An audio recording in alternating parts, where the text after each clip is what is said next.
Hello friends, in this video I am telling you how to solve Kali Linux network issue problem. And I am opening any website, it is showing this type of error. And I am opening YouTube also, it is showing this type of error again. Okay, this type. And I am opening Facebook also, it is showing this type of error. We are having trouble finding that site. And I am opening Google also, google.com website, and again this error coming. We are having trouble finding that site.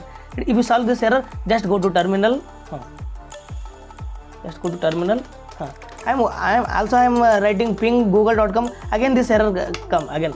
Temporary failure in name resolution. If you also solve this error, just write a cd and just go to etc folder.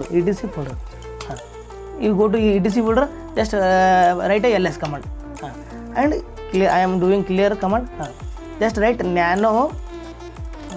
Just write sudo nano resolve.cnp. Just write this type command.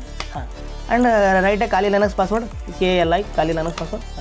And write simple this command, name server 8.8.8.8. If you write this, just save this file.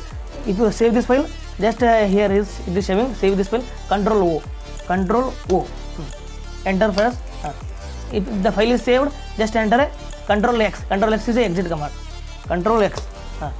And the file is saved. And just go to any browser, and I am going to Mozilla browser, and I am opening any website. I am opening YouTube also. It is no come any error. It is opening YouTube successfully. If you open any website, it is successfully opened. And I am opening. I am going to terminal, and I am writing ping google.com. The error is successfully solved. Ping command also working. I am doing Control C. And if you also interested in my video, like and subscribe. Thank you.